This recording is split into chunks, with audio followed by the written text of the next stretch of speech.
Ducks, ducks, ducks. And sometimes pintails too, with the specific kind of ducks. That's all you ever want to talk about. And we talked about it some more today. Brother, I can do ducks all day, every day. But yeah, this was a good one. And it is so timely because we're literally, and next week when this comes out, we'll know if we're right. But we're looking at an event that only happens maybe once every 10 years on average, of a grand passage. Yeah, and we talk about what a grand passage is, and I hadn't even heard that before, so I'm glad I kind of know. You're again illuminating my deficiencies in the waterfowl world, and that's okay. I like learning, but maybe we'll do a little follow up too, and you can do us a little video or something and tell us, what the outcome of that was. Did the grand passage happen? And right, and tell us a little bit more about who we talked to today too. Well, Chris Nicolai, he's with Delta Waterfowl now. He's a waterfowl scientist, has almost 30 years of professional experience, PhD. This guy knows ducks. And if you follow him on social media, you realize he is a huge duck hunter, and he gets his family out. He takes friends out, lives in Bismarck, North Dakota. He had, 26 inches of snow while we were talking to him today. Yeah, we get to talk about that snowstorm a little too, and then all things waterfowl, and I got to ask some of my stupid, layperson questions. Who the heck knows about waterfowl? So it was a good one. He's a good guy to talk to, fun to talk to, good storyteller, and glad we had him on. I hope folks enjoy this one with Chris Nicolai from Delta Waterfowl. Since 1936, the National Wildlife Federation has worked with hunters and anglers to pass the most important conservation laws of American history and to protect our sporting traditions. This podcast explores our history, our values, and the work we do to safeguard the fish and wildlife that fuel our passions. We are NWF Outdoors. What's up, everybody? Aaron Kindle here with my main man, Bill Cooksey, riding shotgun. How's it going today, Bill? Man, it's all good, Aaron. It's fall in Tennessee, man. Deer season's open and duck season's coming. Awesome. Well, we're happy to have an interesting guest today, and I think it's even more interesting because of the seasonal change we're going to talk about a little. We weren't even planning on necessarily talking about this, but it's kind of an event that's when we were talking pre-podcast, it was like, wow, we gotta use some of that. So I'll let you introduce our guest, and maybe we can get into what's going on over there. Absolutely. I mean, people who listen to this podcast know ducks are my thing. I love waterfowl, always have, and that's really why I'm in this career. But whenever we get a chance to have someone on here who really knows ducks, I'm excited. And as you teased, Aaron, this won't air for another week, but we're looking at a weather event right now that for duck hunters, we talk about it for decades sometimes because it doesn't always happen. And lately it hasn't happened much at all. But today we have Chris Nicolai, who's with Delta Waterfowl. He is a waterfowl scientist with them. And Chris has been with the U.S. Fish and Wildlife Service. He lives in Bismarck, North Dakota, and he's been studying ducks. I know he studied them all his life to some extent, even as a kid growing up. Being from Minnesota and a duck hunter, it's kind of what you do. But he's into bird banding. Has transmitter studies going on. I mean, this guy knows ducks on a continental level like very few people. So, Chris, we're excited to have you here today, and welcome to the show. Yeah, thanks for the invite. Always happy to talk ducks and duck hunting. Well, I'm going to kick us off. We always start off with what we've been doing outside, and I know you've been doing the last few days probably more than Aaron and I have. So tell us what you've been doing. Yeah, no, it's been a very busy season. So yeah, I haven't gotten out much at all. Probably, well, I'll admit it's probably the least waterfowl hunting I've ever done in my life, but just busy times, which is a good thing. But yeah, I've had some stellar hunts, and out of the 13 hunts I've done, they were all 10s. It was amazing. Just found the birds, had good hunts, had the best of people. Yeah, it was a really fun season. My daughter and I even had a hunt that I don't know how I'll ever top. So it's all been good. But yeah, as you guys are mentioning, weather's changing, and that came to a screeching halt about 26 hours ago. 13 days isn't bad too, Chris. I mean, a lot of people would say, oh boy, if I got out 13 days already, I'm doing pretty good.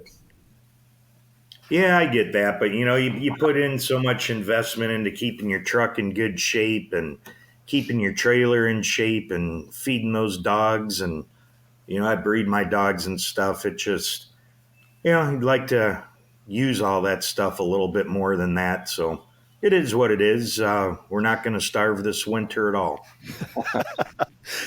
I think duck hunters are probably more so than any others that I know.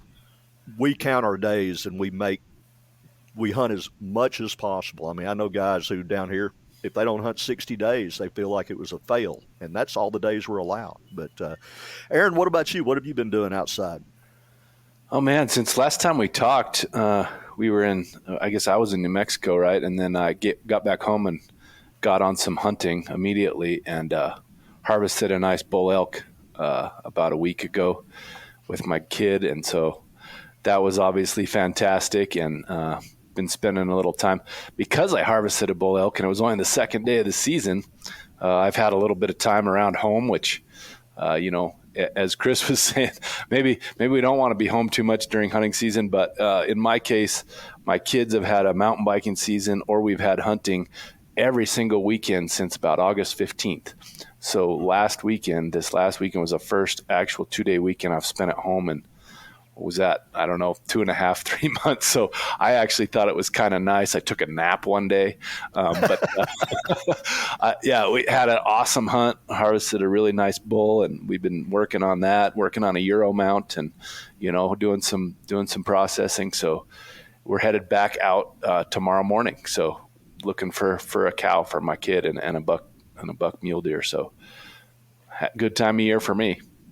Good deal. What about you? Besides digging holes and stuff. Yeah, other than digging holes because of some issues with plumbing, I haven't spent a lot of time outside in the last couple of weeks, but I am heading up tomorrow morning. It'll be Saturday and the 12th, and temperatures are dropping 35 degrees between today and tomorrow for the high and the low, but we're going to try to finish up our duck blind. That's one of the coolest things about waterfowl hunting to me. Chris's season's over up north, and ours is still 2 weeks from starting. And Louisiana starting this weekend. So it's kind of crazy with these migratory birds, how that works. But Chris, is your season over, or is it just shut down? No, and actually we winter a pretty good number of giant Canada geese and mallards too. So as long as we don't get more snow, there's a lot of guys that like going after those birds that usually they can go till the very end. And, I lived in wintering area out in Reno, Nevada for 19 hunting seasons and got really spoiled out there, having those long seasons. And here I definitely get sad, when it's over and all that. But, you think about, we have duck seasons from about, we open the last week of September. So you can write that off. But you got October, November, December, and January. So 4 months for all of us folks in the United States to shoot ducks. And yeah, exactly like Bill mentioned, we got a good pushing 2 months worth of birds. And then you guys are just getting started to do your 2 months. So yeah, it's kind of like just taking turns. Maybe that's a good segue to tell us what you're dealing with right now, because kind of what shut it off a little bit here recently. Oh, it was just amazing. I mean, a week ago, it was about 10 days ago now, we actually broke 2 daily heat records. I think the hottest one was 77 degrees. And it was crazy. I mean, ducks weren't flying, geese weren't flying because it was summer still. A lot of the crops are out. There's still a little bit of corn just because some areas are pretty wet back at planting. But for the most part, the stage was set. And, you're kind of hoping for a nice gradual cool down and bring some more birds here too. Our birds get stale as well. And nope, that's not how Old Man Winter planned it. And it started about 36 hours ago. And right now in my yard, I've got about 26 inches of snow. single-digit lows at night, and we're going to start going negative tonight. So it's all but over, and there's waves and waves of snows in Canada's I can hear going over my house, and yeah, it's pretty much the end. Chris, I want to back up just a little bit and talk some about you, but then I want to come back to this because there are two words that waterfowl hunters talk about, and we may see that, over the next few days, may actually see that happen. But tell us a little bit about yourself, your past, and how you got into this, because you have been around. You've been a lot of places and done a lot of things with ducks. Yeah, no, I actually was born in Missouri, so I got old ties to a couple big waterfowling states, the Mississippi Flyway. But I had some elementary school friend that his family was big duck hunter. My family was into duck hunting, but they kind of quit maybe 5 years before I was born. So I miss the old days of a lease blind out on the Missouri River, and I always hear stories of mallards and pintails, but I never saw that. And we ended up moving to Minnesota, right after 8th grade, I guess, and got an uncle that's 10 years older than me, so we're more like brothers than uncle and nephew. And so, we started doing it. We spent a couple years just jump shooting ponds in the woods and figured we should start buying some of those decoy things we see in the store. And once I got my driver's license, it just went crazy. And started hunting. I think I first left my home state in maybe 94 to go start hunting North Dakota, Saskatchewan. Back then canvasbacks were just reopening, big trophy bird for everyone in my generation just because they were closed. And I heard about the limits in Saskatchewan, started going up there. I think it was 2 years later, I was up for looking for, a bird I've never even seen, let alone, shoot. Going North Dakota, it was pretty cool to get a gadwall or a shoveler, stuff I'd seen, but just never shot. But I think it was about 95. I ran out to Montana and started targeting barrows. And I've always been a kid into diversity, all the different birds. That's what got me into waterfowl, is just all the different kinds. I mean, that's always been so much fun. And just by accident, I was into that stuff 30 years ago and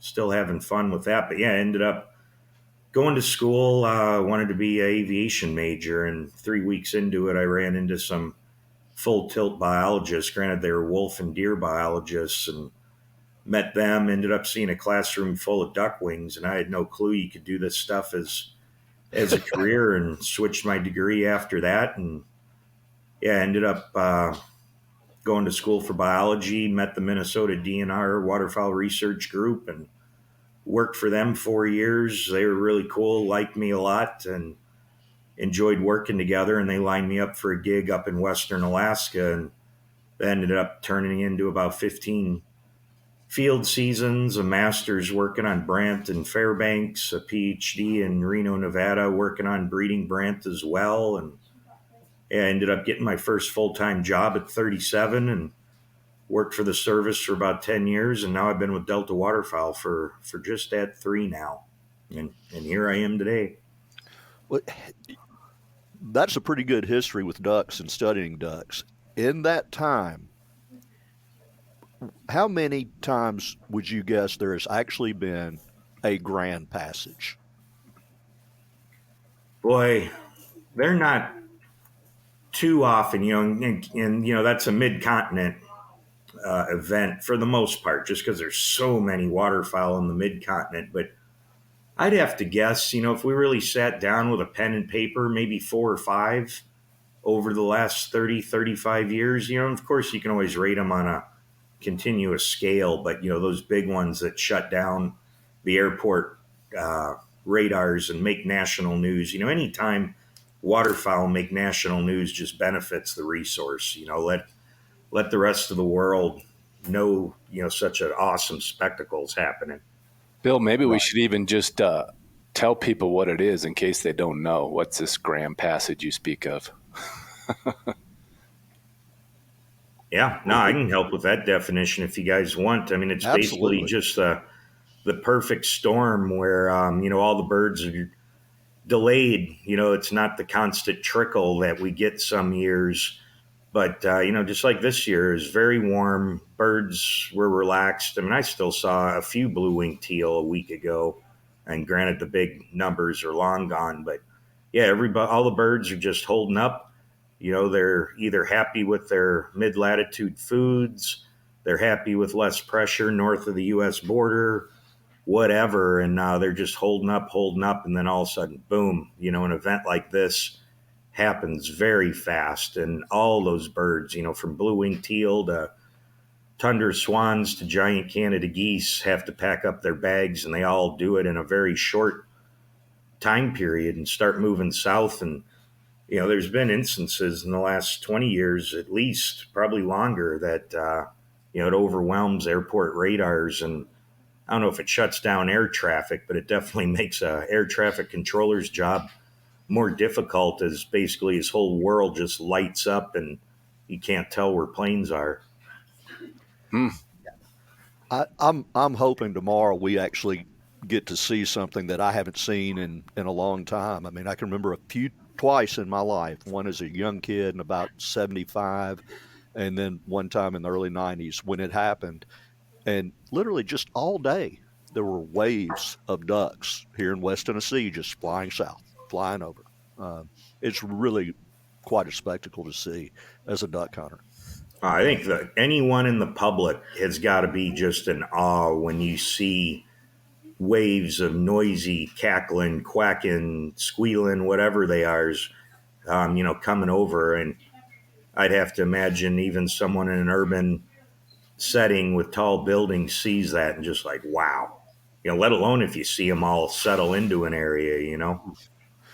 Well, we don't have to worry about that around here because we have no water, and the farmers have even quit getting the beans out because the Mississippi River is so low, the barge traffic has stopped, and there's nowhere to put the grain. So my friends in Louisiana just had a record low duck count the 1st of November, and I said, I think you're about to see a big change. So hopefully by the time this comes out, our buddies down there will have seen that, and we'll get to hear about it.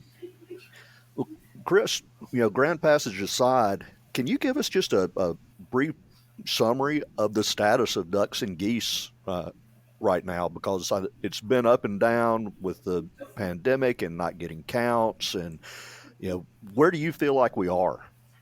Yeah, I think we're still living in the good old days. It's not like, we've had a couple better years in the recent 20 years, but we're still above long-term averages for things.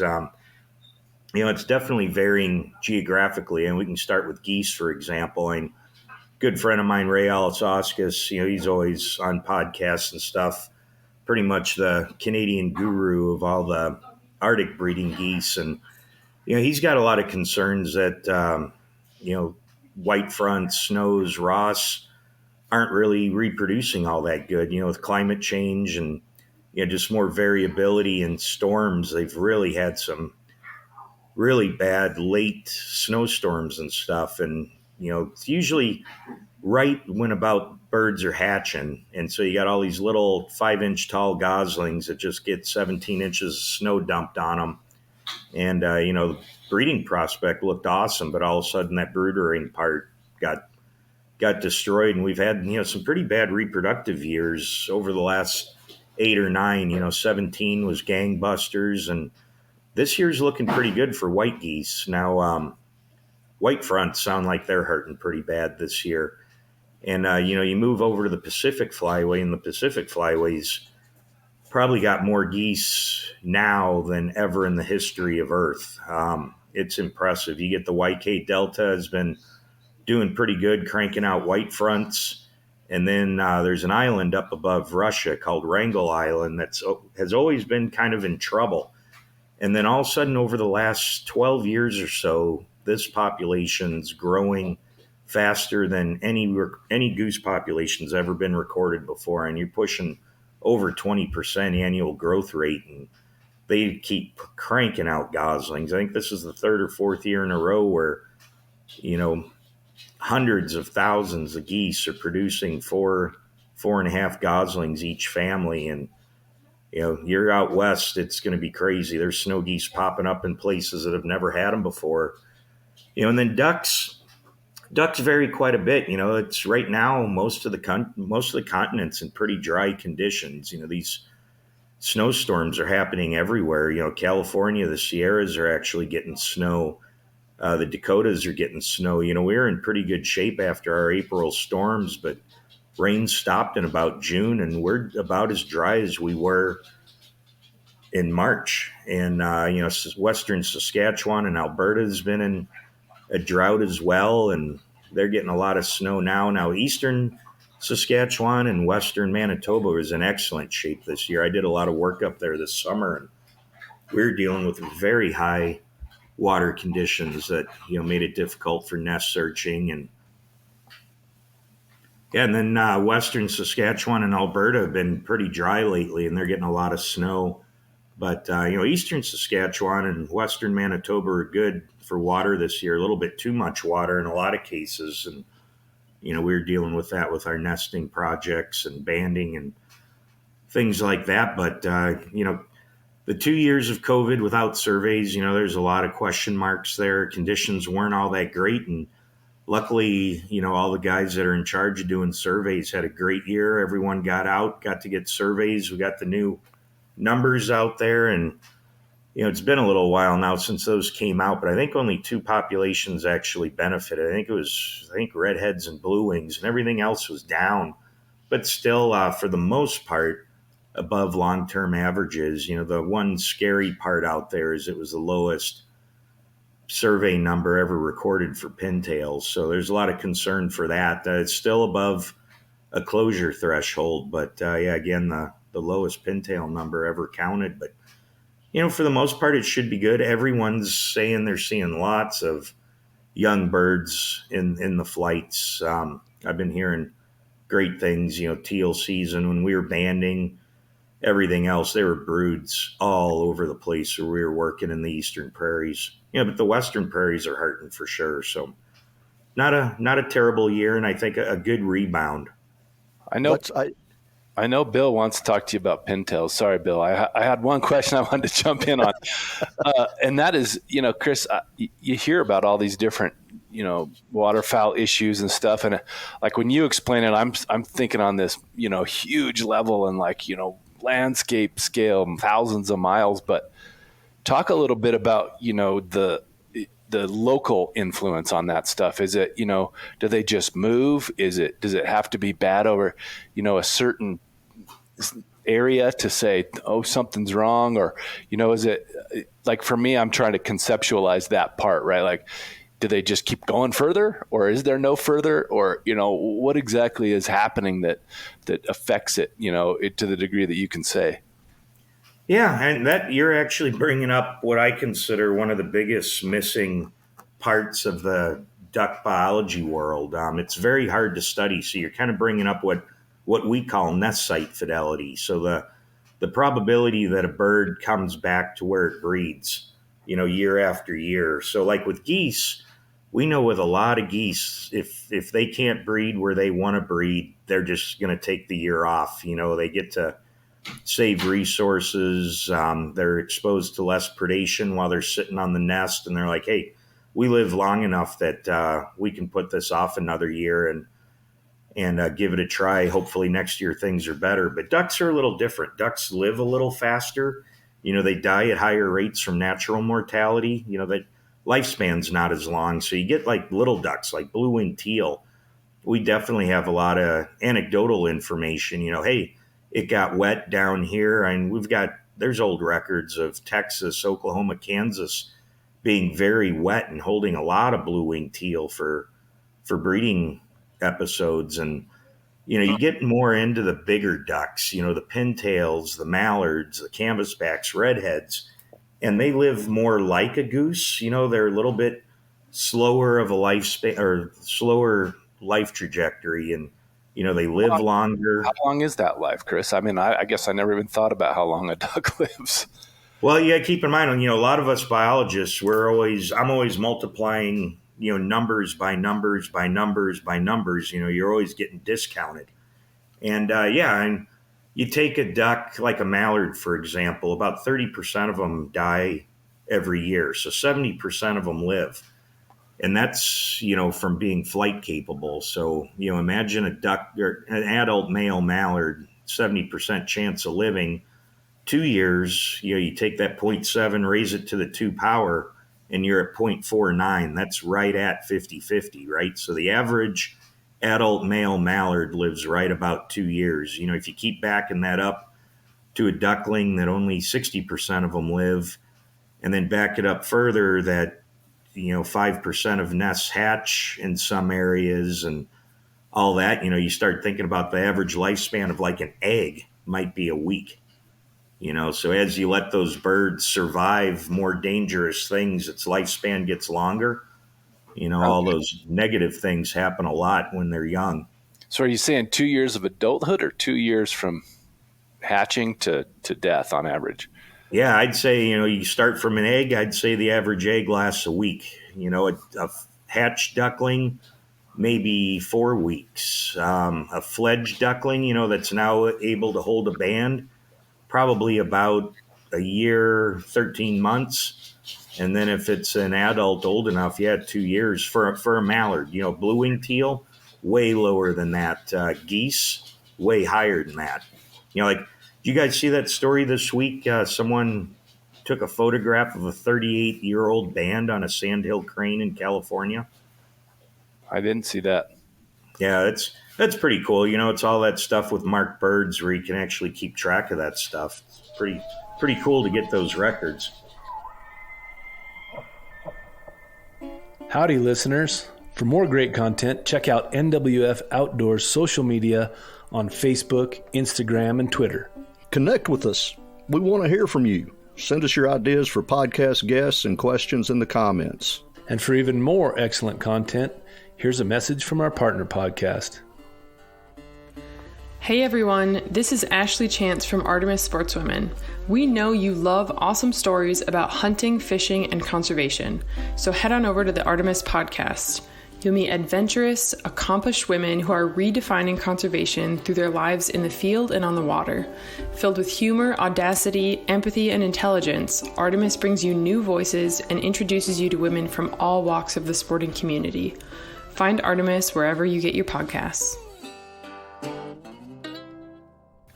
Chris, I definitely want to talk about pintails here in a minute, but you kind of touched on something that I think southern duck hunters especially need to understand, and you may tell me I'm wrong, but we went into this past spring, we were going in thinking it was very dry, or it was very dry in a lot of the nesting grounds, and then we got some late snow and some rain going into spring, and conditions in a lot of areas improved.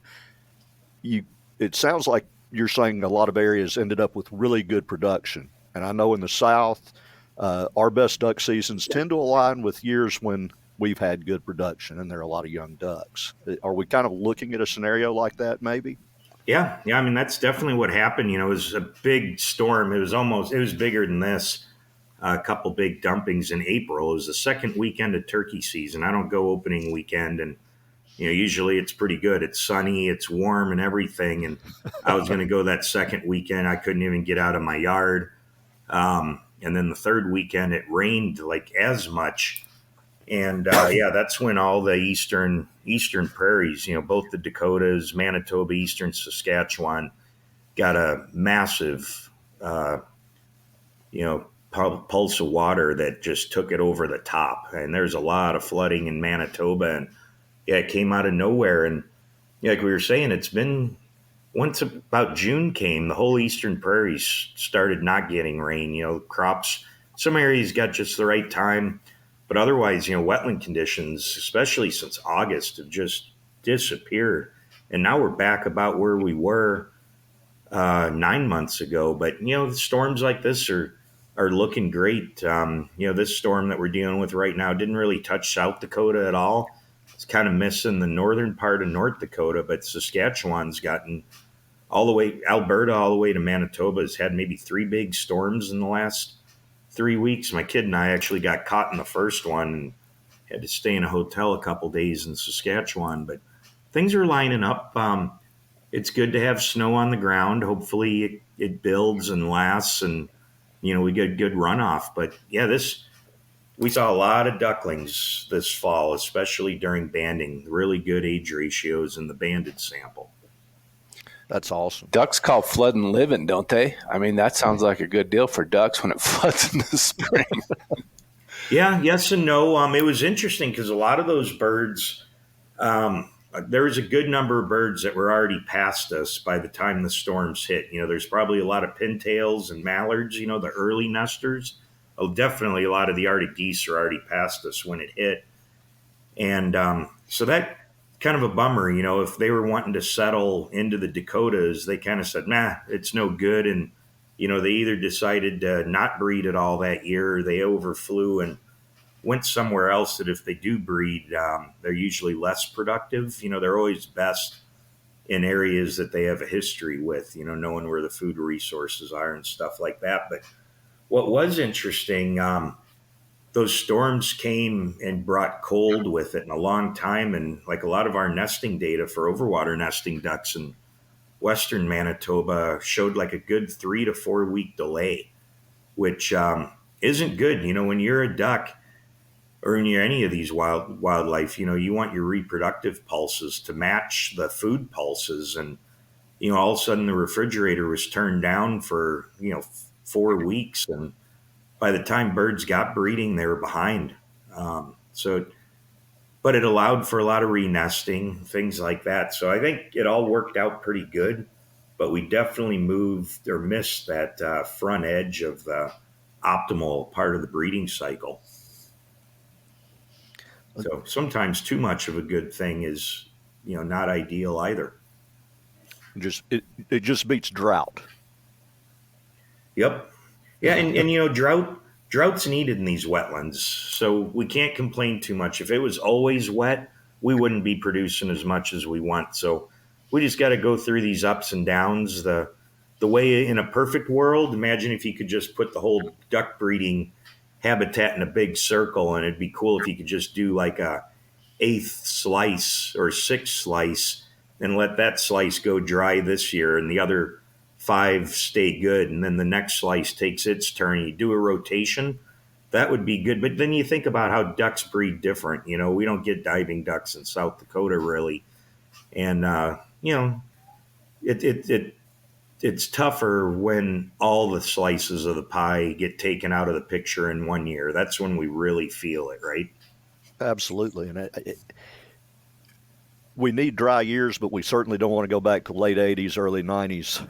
type drought, because that was rough, and that's going to put us to pintails, which I want to talk about, because before that drought, back when we were in the point system and I was young and young duck hunter going to school and that sort of thing, pintails were 10 points, and when I went to school out in California, they were 7 pintails a day. I mean, I remember a guy I met on his Suburban had his tag was 7 Sprig, was his license plate, and now we're reading that they're close to the threshold to shut them down. I mean, but then I think maybe there's been a lot of confusion amongst hunters. What happened to go from 10 points to where we are today? How did we get here? Yeah, and there's a lot of ideas of how this happened. So what we have is some really high numbers back towards the beginning of the survey. Well, actually on pintails, the very first 2 years of the survey are the record all-time high pintail numbers in that whole 60 plus year data stream. And, I don't think they're really driving the system anymore, but we did have, more good years of high numbers of pintails. That is kind of where the bar got set for where we want to keep pintails in the North American Waterfowl Management Plan.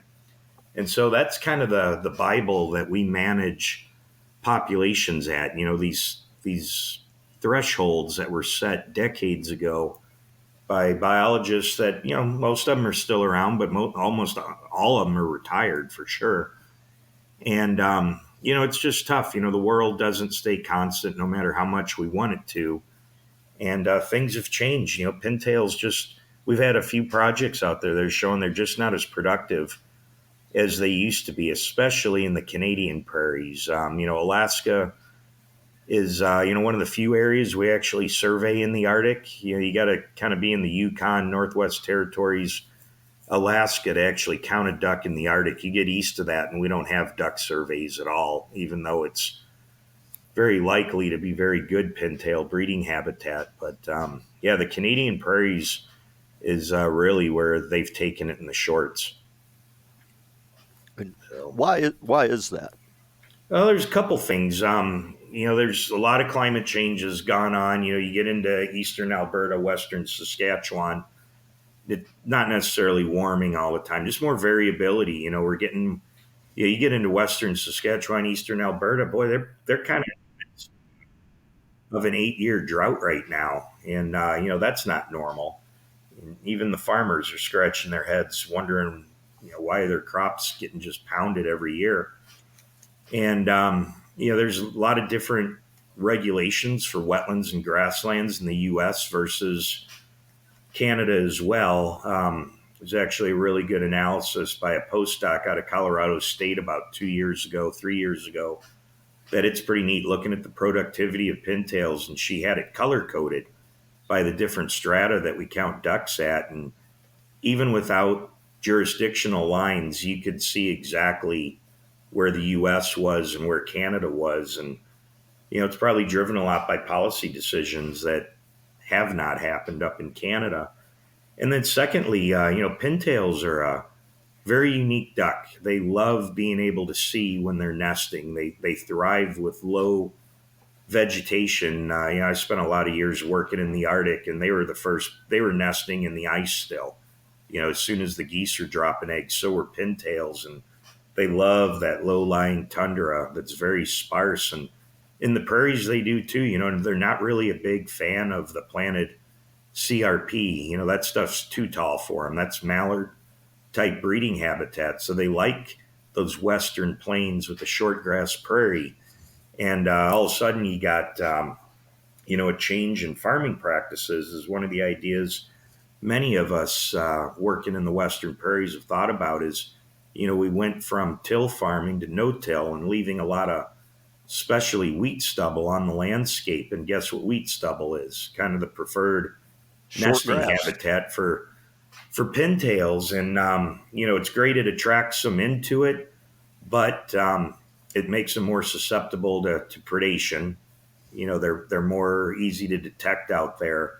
And if the predators don't get them, pretty likely spring-sown crops that, when the tractor comes out, will get them.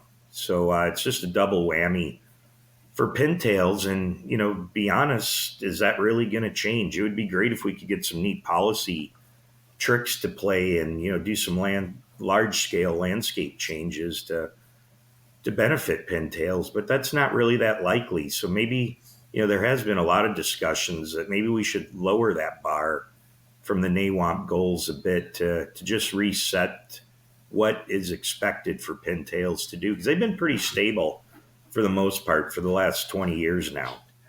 Hey, Chris, you mentioned, climate issues, and, some of the work Bill and I've done and we do at NWF is try to get the sporting community to think about that stuff a little bit more and just talk about it. It's been kind of a taboo to talk about climate a lot in the sporting world, but my experience has been, and I think Bill would echo this, is, boy, the waterfowl folks seem to be in tune to it as much as anybody, right? And you mentioned it with pintails and others, but what are you hearing in the scientific community? Obviously it's out there, but just give us a sense of the community, with the way they're thinking about how much is climate impacting this. Do they feel like, man, it's really changing my duck hunting? Do they think it's not too big of a deal and it's just cyclical weather? Or, I'm just curious, when you put your ear to the ground thinking about that, what do you hear? Yeah. And keep in mind, up until I moved here to Delta, I was pretty much out west and up north. And those places, I think you'd be shocked to find people that aren't seeing it. You go like the Great Salt Lake right now is the lowest ever recorded. Central Valley of California, they're saying it's the worst drought in 2,500 years, and only a small fraction of rice has been planted. And things have changed. It's not climate change. It hasn't been called climate change in 20 years. It's just increased variability is what it is. Look at Louisiana is getting more, or the whole Gulf Coast is getting more tropical storms and hurricanes than ever before. And then look at North Dakota this year, for example. We went from, I'm not perfect on these numbers, but I think we went in 21 of the fifth driest year in a 75-year data set to the fourth wettest year in 1 year. And that's just crazy to swing from one extreme to the other. And that's where the problem is. It's not increasing temperatures, it's variability. You look at the Arctic coastal plain in Alaska, and there's a lot of good goose biologists working up there, and that place is exploding with geese. And that's why the Pacific Flyway and mid-continent white fronts are probably doing as good as they are. Is all of a sudden you got these places that have been locked up in permafrost actually thawing out a little bit, and then that permafrost melts and falls down, and all of a sudden you're making the best goose pastures ever. Places where the goslings are running around almost eating, they are eating the most nutritious food they've ever seen, and it's expanding. So yeah, there's all kinds of things driving it. We got different crops moving north. I mean, this week, again, it's probably the third time I've ever hunted in a cornfield. I can remember hunting in the Dakotas in the early 90s, where sitting in a bar and meeting locals. Hey, we got permission for the cornfield. You guys want to come join us? Corn was new back then. I never saw corn in Saskatchewan till maybe 5 years ago. Now, granted, it's really low quality corn, but people are taking advantage of changing times. And it's not just climate change with crops. There's new varieties coming out that can grow faster, but you start planting different crops, and you can impact breeding birds substantially. Well, I think you're hitting on kind of what we've experienced, right? I mean, it is climate change, but the biggest thing people are talking about is it's just change, right? These things are changing, and the variability is increasing, like you said, right? And it's driven by, warming temperatures across the globe. Maybe it's not warmer where you're at right now, or warmer, some other place, but it's that's kind of the thing that I think a lot of people don't think about. They hear the two terms, global warming, climate change. I think global warming's probably actually more accurate, ironically, these days, right? Because it's the average temperature of the earth is going up a little. And then what's the effect of that, right? Like, how does that change the storm pattern? How does that change melting permafrost? How does that change tropical storms and flooding and all those other things? And that's what we know as climate change. And so I think you've described kind of a lot of what we've heard, right? Is things are just different, and they're different on a short time frame, right? Like something you maybe didn't even know of 20 years ago now happens kind of regularly, or things like that. It seems counterintuitive when you say it, because when 2 years ago we had the coldest part of our year was in late February and early March. I mean, we had snow and ice for weeks down here, and that doesn't happen. We'll get a snow in February, but it warms up to 60 degrees 2 days later. Well, we had weeks of that, and obviously that was an unusual scenario, and it is a changing climate. But when you try to say something about warming, everybody points outside the window and says, Yeah. Yeah. No, I'm just hoping, people, I think the world's catching up, or deal with climate change. Now, I think where the controversy is it man-made or not? And, that's kind of more of a secondary thing. So, as long as everyone's acknowledging that change is happening, I think we'll be in a better place. And we got to start thinking about it. If ducks need the prairie potholes, we better work hard to keep them there. If the prairie potholes are going to disappear, can the boreal pick up the slack, or the tundra? So it's a lot of stuff we'll be learning about. Well, and I think not to beat this dead horse, but one of the things we push a lot, and it's the main thing that I really like as far as the sporting community is concerned, is what we call natural climate solutions. Just restoration and resilience work, right?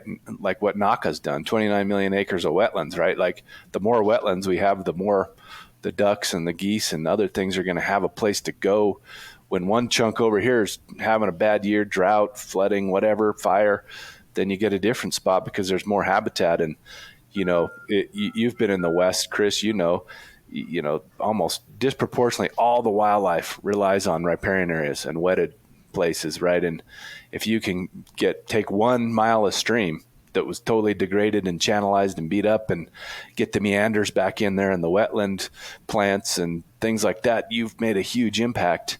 And the sporting community all benefits, right? We got more ducks and more fish and more wildlife. And that's where I get really excited about that stuff. And Bill can talk about this all day, what he's doing down in the Mississippi River Delta and the Mississippi River region, because they're doing that in real time and they're seeing like 2 years later, whoa, stuff shows up and things are better. And so I don't know what you're seeing in your world, but even if you could just high five us on that one or something, I'd be happy, because that's the good stuff.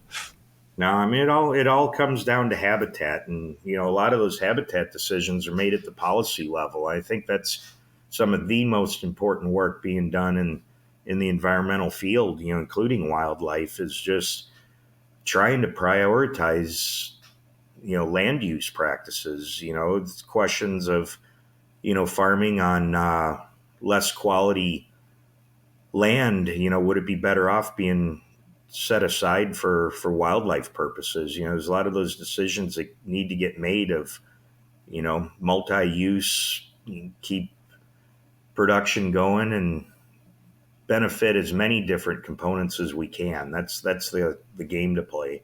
I like the word incentivizing, right? That's the key. It's what NACA does. We're at NWF working on something called the North Americans Grassland Conservation Act, right? We're really trying to kind of model NACA and try to restore some of these grasslands, which would obviously really heavily help and impact waterfowl as well, in your area and beyond. So just a plug for that. I know Bill's got some other questions specific to your world, but boy, there was a nice little chance there to talk about some of the good stuff happening.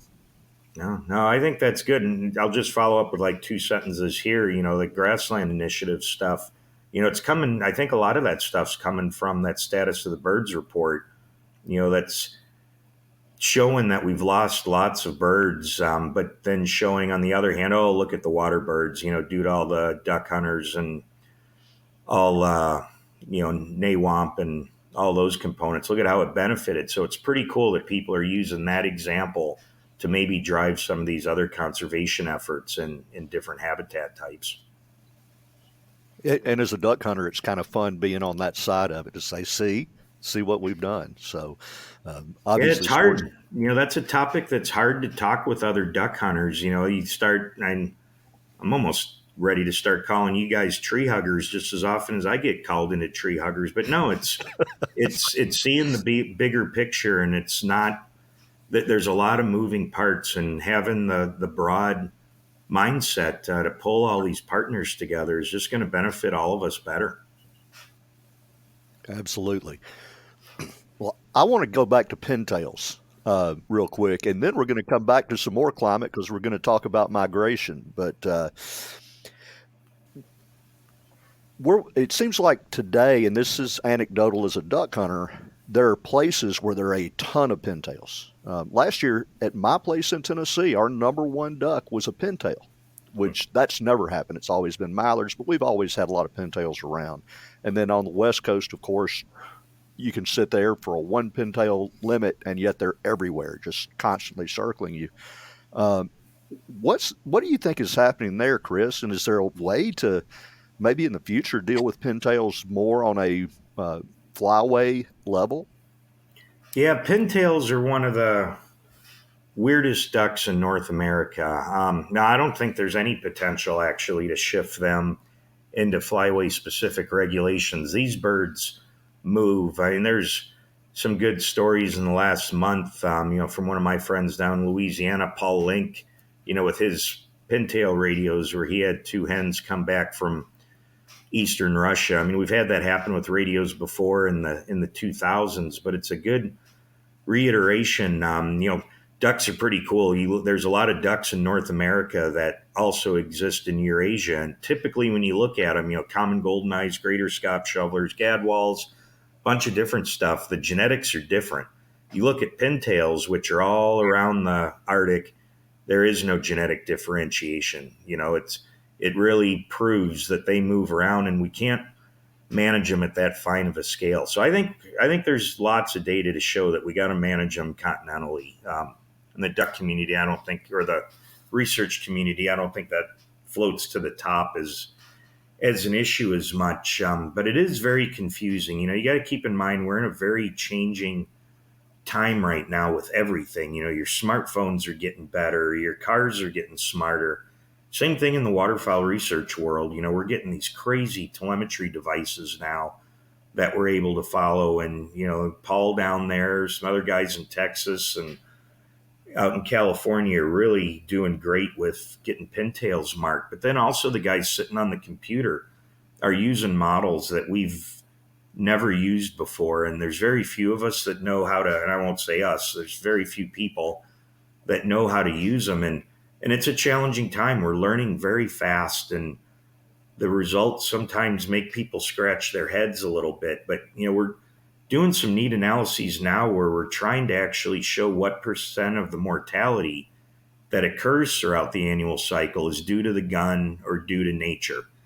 And the more and more we look at this during the current annual regulatory setting process, we're not having the impact that we've thought we had with duck regulations over the decades. And there's more and more data just popping up showing that guns aren't a driver at the current regulation process. The big stuff from Migratory Bird Treaty Act at the turn of the 19th century, those are the big ones. The spring shooting, the commercialization, the baiting, those are huge drivers that change these things. And these annual regulations don't really have the power that we're thinking.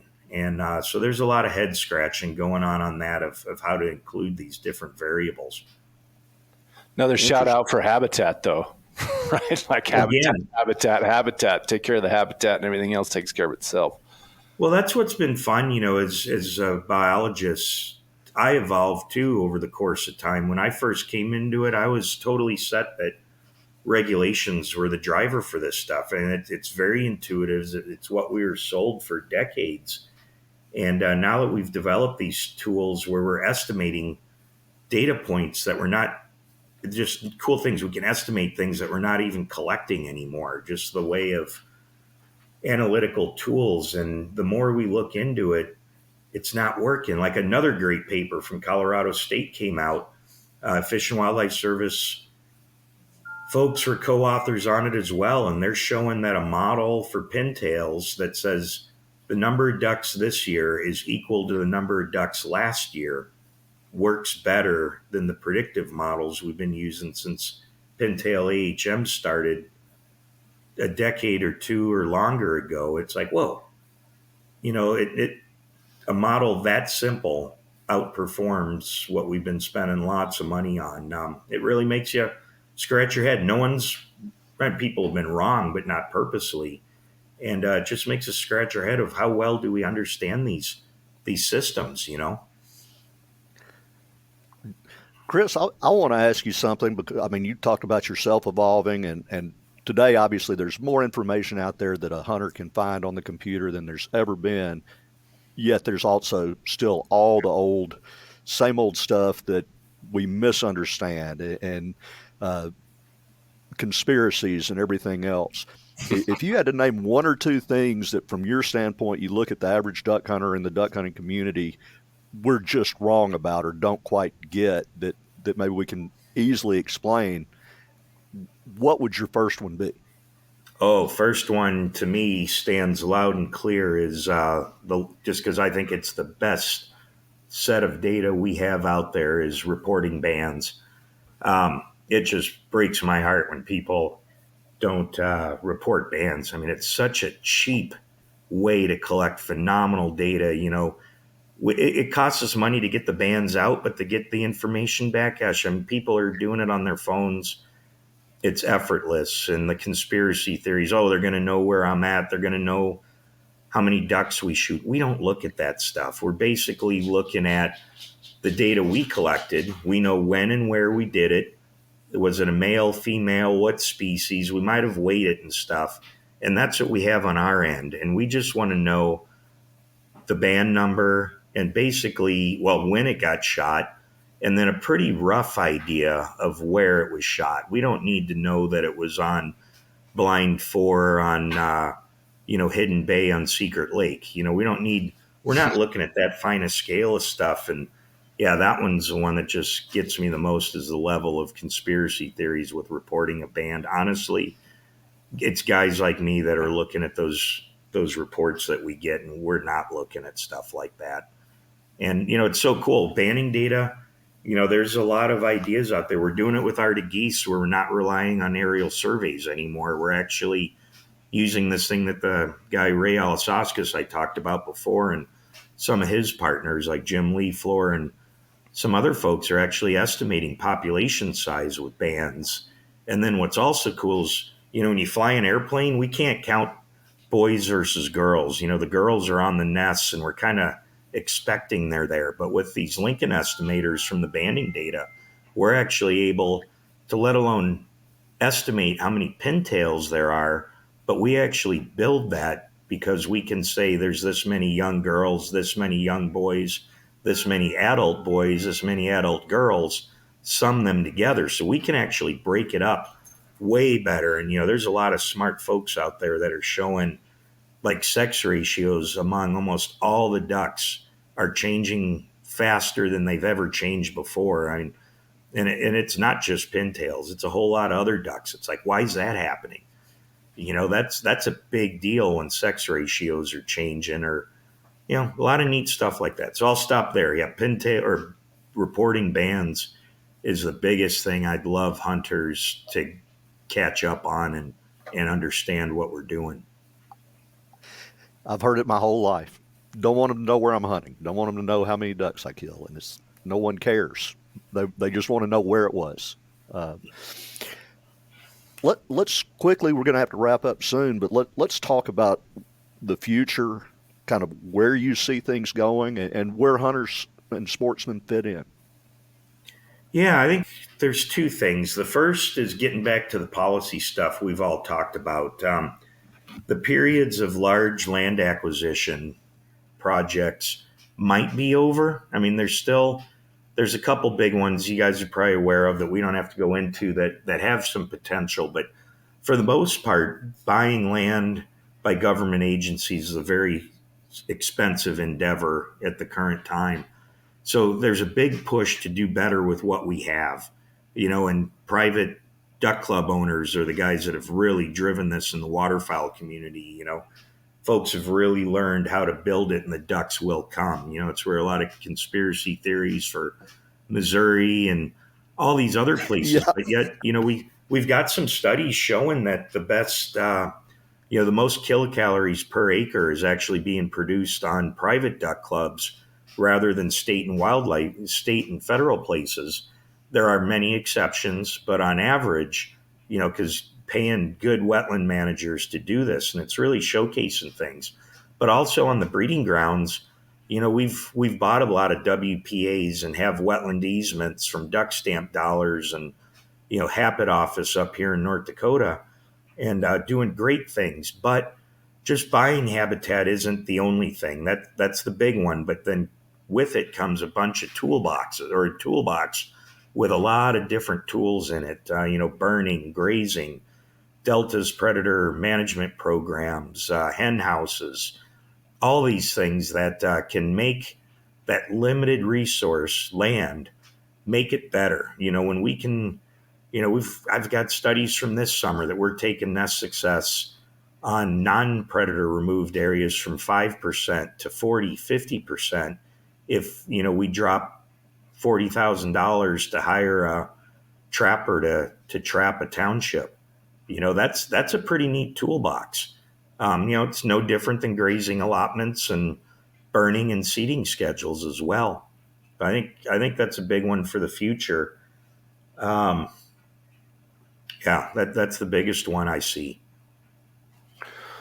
Awesome, Chris. Well, we're going to try to wrap this baby up, but, appreciate this a lot because, Bill keeps Bill keeps bringing all these awesome guests from the waterfowl world, and I didn't know dink about waterfowl, let's say a year ago before we started, and I've been getting this awesome education, learning from all these good folks Bill's brought on. So just thanks for that to Bill first, and then thank you for coming, Chris. And I'll give you a chance just to leave us with it. We like to let folks leave us with wise words or anything that they should be, the take-home message folks should have off of these podcasts. So we'll give you a second on that one. Yeah, no, I think it's, there's a lot of people in the waterfowl world. I'm just synopsing, the stories all of us put together and a big dynamic system, and hopefully we're making a better world out of it. Well, thanks, Chris. Bill, anything from you? Yeah. One thing I'm going to say something that hunters get wrong a lot of times. Every waterfowl biologist I know, waterfowl scientists, people involved in this work, just like Chris, they love to duck hunt, and that's the reason they do it. They want to make a difference. They want to make your hunting better. So pay attention, y'all. I mean, heck, you can follow Chris on Facebook and see he and his daughter hunting and all over the country. So it's really cool. But pay attention to what they do and what they say. It will make you a better hunter, and it'll also help you understand what's going on out there. What about you, Aaron? Man, I don't even feel like I have anything good to say when it comes to waterfowl when I get to be by you guys. But I guess just I'll leave you with something that I pound on all the time, and that's just habitat, man. Every hunter, every angler, every person that cares about wildlife just benefits when we take care of habitat, when we restore it, when we conserve it, so that we continue to kind of, it's the vein that, flows through all of what we talk about here. And Chris is so involved in that. You are, we're working on it at the policy level, on the ground, all these different things. So an easy way for any hunter or angler to get involved is go get with your local, fish, duck, wildlife partner, friend, agency out there and do some of that work and advocate for it with your decision makers. And I'll leave folks with that. So for Aaron and Bill, we'll say goodbye. Take care, all. For more great content, check out NWF Outdoors social media on Facebook, Instagram, and Twitter. Connect with us. We want to hear from you. Send us your ideas for podcast guests and questions in the comments. We are NWF Outdoors.